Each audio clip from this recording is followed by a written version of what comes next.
सद्गुरु दीन दयाल जी, तुम लग अपनी दौड़। जैसे काग जहाज को सूझत कतहु न ठोर। बोलिए श्री सद्गुरुदेव की जय।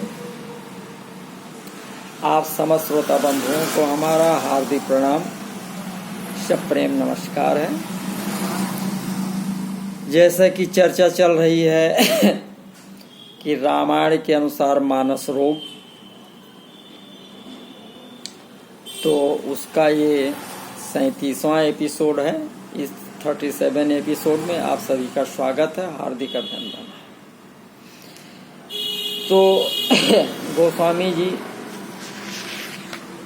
गरुड़काक भुसुंडी के संवाद के माध्यम से बता रहे थे कि मच्छर काहि कलंक न लावा और काहि न सोप समीर डोलावा। जो बन ज्वर कही नहीं बलकावा, ममता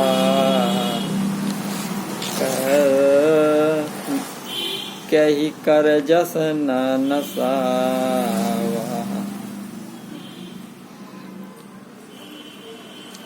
तो जोबन ज्वर कहने बलकावा, यानी जवानी दीवानी कहावत ही है। इसमें काम क्रोध सभी का प्राबल्य रहता है। लोग कुपंथ पर चलने लगते हैं। जवानी की उमंग में कोई किसी को कुछ नहीं समझता।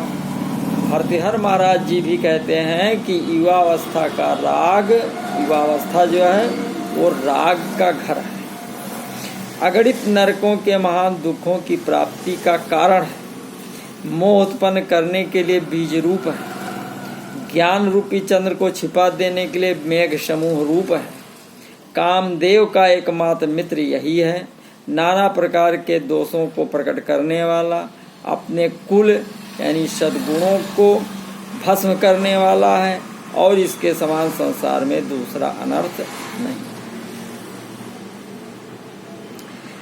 तो रागश आगारम एकम नरक सत महादुख संप्राप्ति हेतु मोहस्योत उत्पत्ति बीजम जलधर पटलम ज्ञान तराधिपस्य कंद पैक मित्रम प्रकटित विविध अस्पष्ट दोष प्रबंधम लोके अस्मिन न अनर्थ निजकुल दहनम यौवना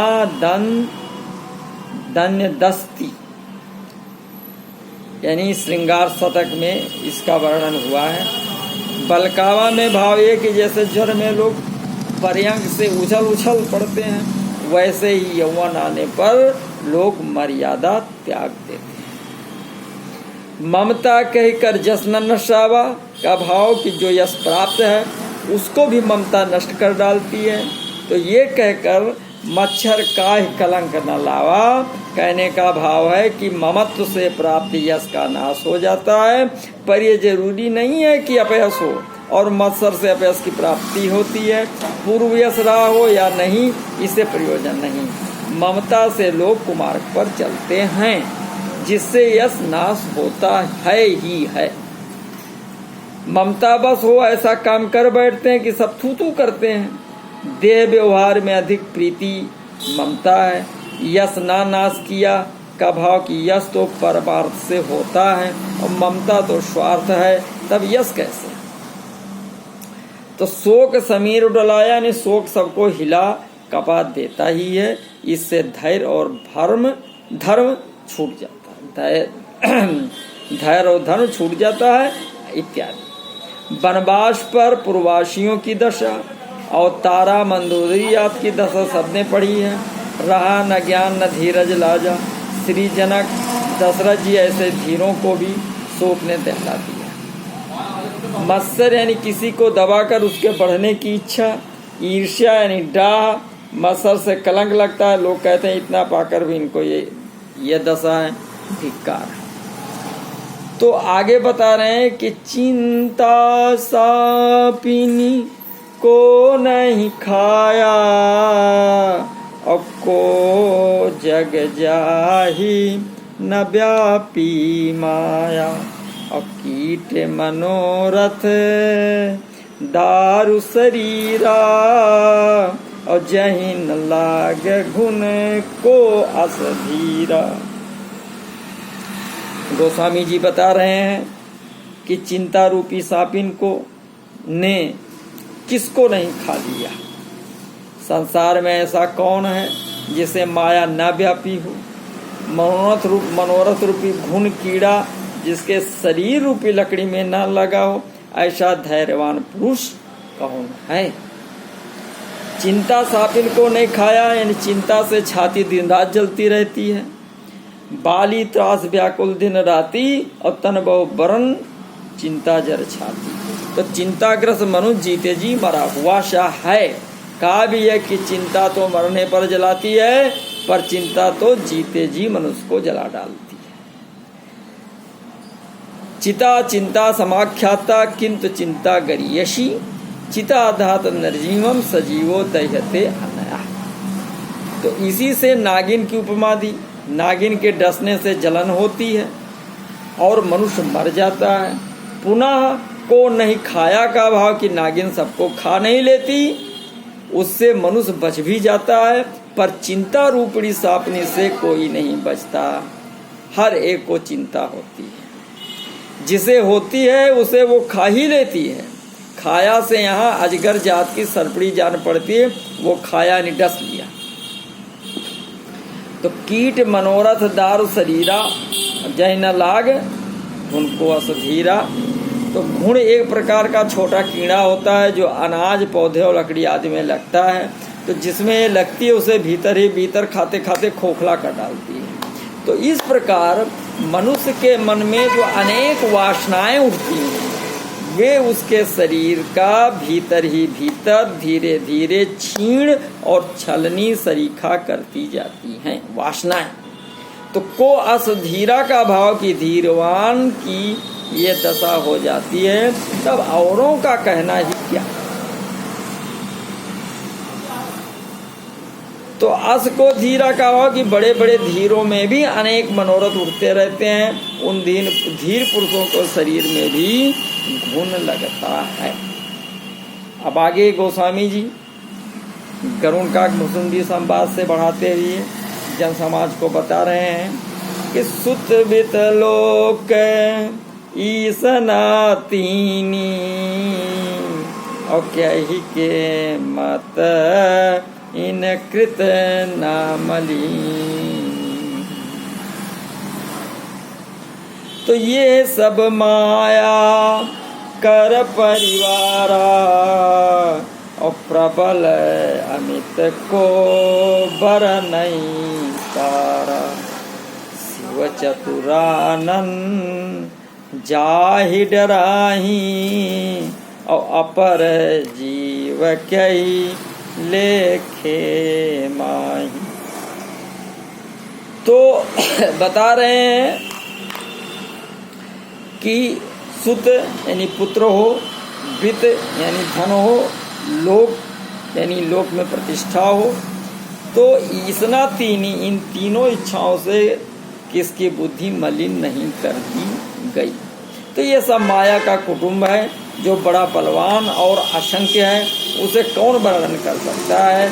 जिससे शिव जी और चतुर्मुख ब्रह्मा जी भी डरते हैं, उसके सामने और जीव किस गिनती में है, अर्थात वे तो डरे डराए ही हैं। सुत वित्त लोग प्राय तीन अभिलाषाएं हृदय को ग्रस्त किए रहती हैं, पुत्र, धन और पृथ्वी। घर व लोक में यश की प्राप्ति के नशे में सब चूर रहते हैं। मलिनता क्या है? सुत वित्त दार भवन ममता निस सोवत अतन कबहु मत जागी, ये विनय पत्रिका में बताई गई है। तो इन्हीं के उपाय में मन लगा रहना ही मलिनता है। सुतवित लोक ईसना, यानी पुत्र के लिए जो इच्छा होती है उसे सुत ईसना पुत्रैषणा कहते हैं। मैं पुत्र के द्वारा ये लोक जीतूंगा, इससे नरक में न पड़कर मैं तर जाऊंगा। तो इस तरह लोक जय साधन पुत्र के प्रति जो इच्छा होती है वही पुत्रैषणा है। पुत्रैषणा में स्त्री संग्रह भी आ गया। कर्म के साधनभूत गौ आदि मानुष वित्त को इस भाव से ग्रहण करना कि इसके द्वारा कर्म करके मैं पितृलोक पर विजय प्राप्त करूंगा, अथवा विद्या संयुक्त कर्म से देवलोक या केवल हिरण्यगर्भ विद्या रूप देव वित्त से देवलोक प्राप्त करूंगा, इसका नाम वित्तैषणा है। लोकैषणा से अनात्म लोक प्राप्ति के साधन सूचित कर दिए गए हैं। वस्तुतः तीनों एक दूसरे से संबद्ध होने से एक ही ऐषणा है। श्री याज्ञवल्क्य जी ने कौशिक के कहोल जी से कहा, या होय पुत्रैषणा सा वित्तैषणा या वित्तैषणा सा लोकैषणोभे हेते ऐषणे एव भवता। भगवान शंकराचार्य जी लिखते हैं कि साधन संबंधी सारी इच्छा फलेच्छा ही है, इसलिए श्रुति ऐसी व्याख्या करती है कि एक ही ऐषणा है। इस प्रकार कि जो भी पुत्रैषणा है वही वित्तैषणा है, क्योंकि उनका दृष्ट फल में साधन होना समान है, और जो वित्तैषणा है वही लोकैषणा है, क्योंकि वो फल के ही लिए हैं। तो सब लोग फल रूप प्रयोजन से प्रेरित होकर ही सारे साधनों को स्वीकार करते हैं। जो लोकैषणा है उसका साधन के बिना संपादन नहीं किया जा सकता। तो इस प्रकार साध्य साधन भेद से ये दोनों ऐषणाएं ही हैं। तो तीनों ऐषणाएं आत्मज्ञान की विरोधिनी हैं, क्योंकि ये सब अविद्या के विषय हैं, ये सब माया का परिवार है। इसी से आत्मज्ञान प्राप्त करके इनका परित्याग करना कहा। आत्मज्ञान द्वारा ही इनका त्याग किया जा सकता है।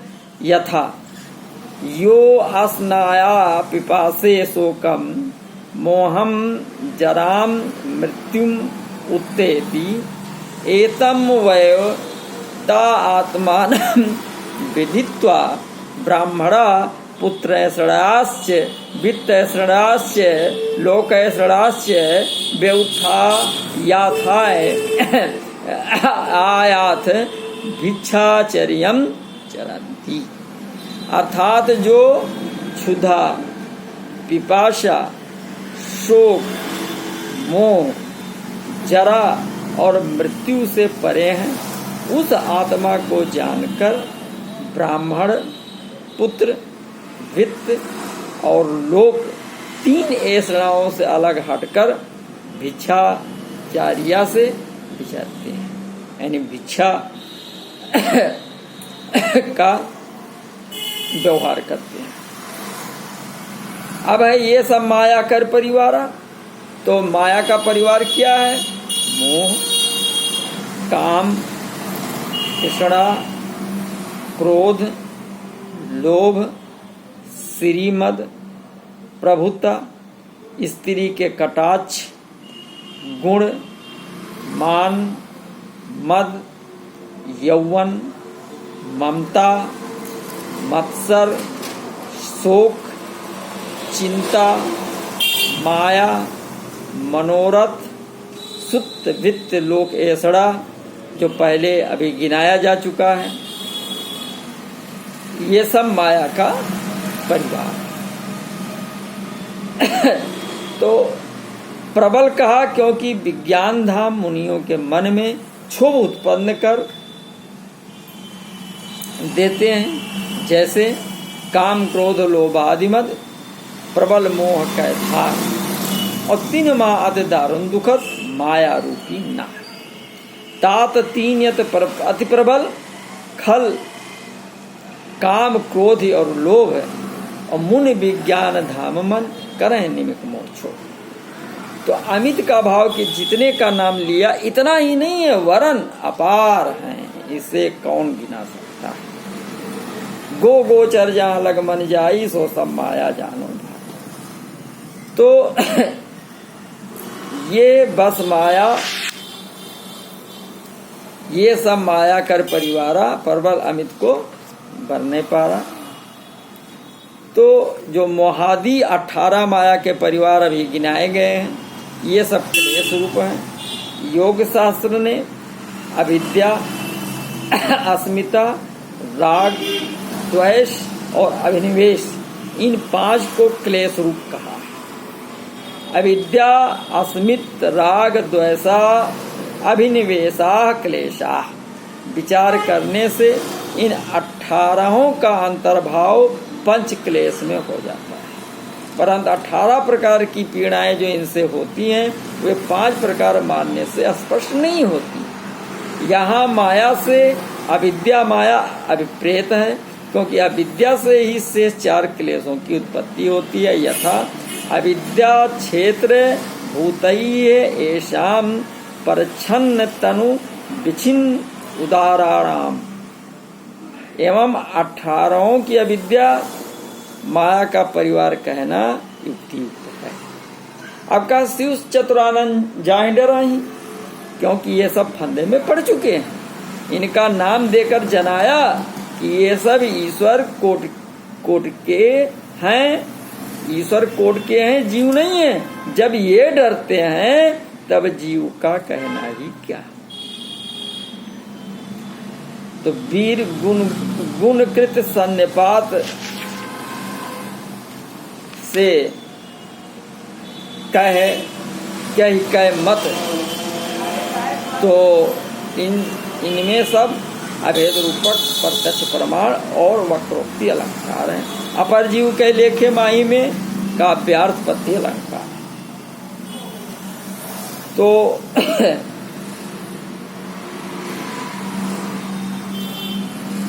पुत्र मोह काम क्रोध लोभ दंभ गर्व मद अधर्म, पुत्र वधू मिथ्या रति हिंसा तृष्णा मलिन आशा निंदा ईषणा आस्पर्धा, ये माया के परिवार की गिनती हो रही है। जो पुत्र हैं वो हैं मोह, काम, क्रोध, लोभ, दंभ, गर्व, मद, अधर्म। और जो पुत्र वधुएं हैं उनका नाम है मिथ्या, रति, हिंसा, तृष्णा, मलिन, आशा, निंदा, ईषणा, आस्पर्धा। कन्यापवत्य हैं और अज्ञान जामात हैं, जो ईश्वर के पुत्र अदाया का पुत्र हैं। कन्या की संतान है संशय, विक्षेप, आलस्य, नींद, अनर्थ, रज, तम, कपट, चबाव, असंयम, नाना प्रकार के रोग, यंत्र, मंत्र, नाटक, प्रपंच, जाल आदि। अब आगे गोस्वामी जी और क्लियर करके बता रहे हैं कि व्यापी रहो संसार महु माया कटक प्रचंड, और सेनापति कामादि भट दम्भ कपट पाखंड। तो सोदासी रघुवीर कै समुझय मिथ्या शोपी, अछूट न राम कृपा बिनु नाथ कहाँ पद रोपी। तो माया की भारी भयंकर और बलिष्ठ सेना संसार भर में व्याप्त हो रही है।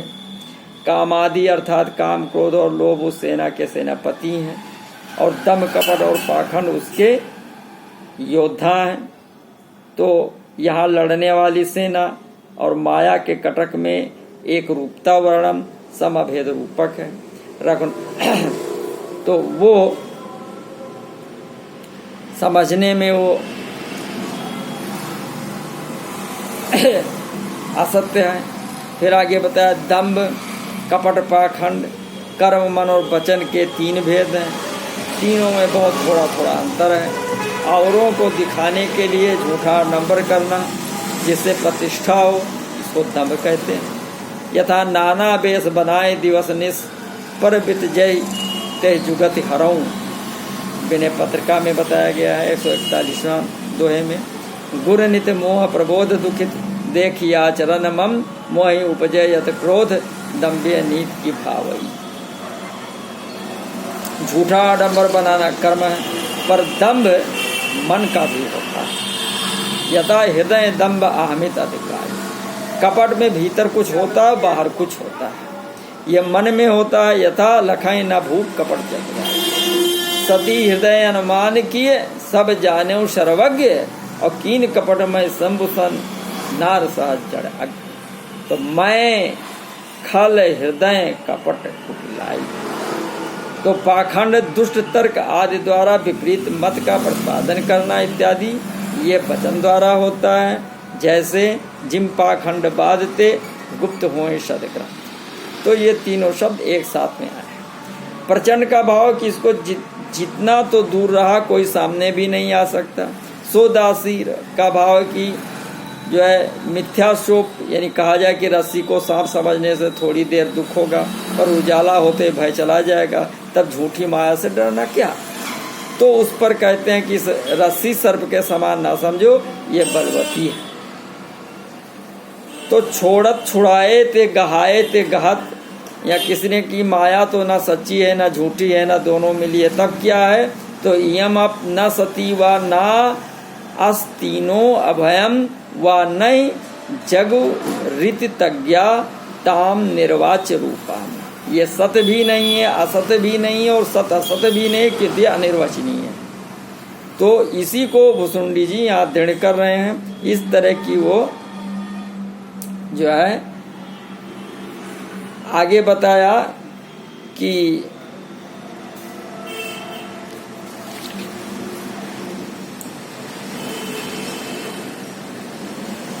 जो माया सब जगह न चावा, जास चरित लख का ही न पावा। तो जिस माया ने सारे संसार को नचा रखा है, जिसका चरित्र किसी ने न लख पाया है, तो ये माया बहुत प्रबल है। तो इस प्रबल माया से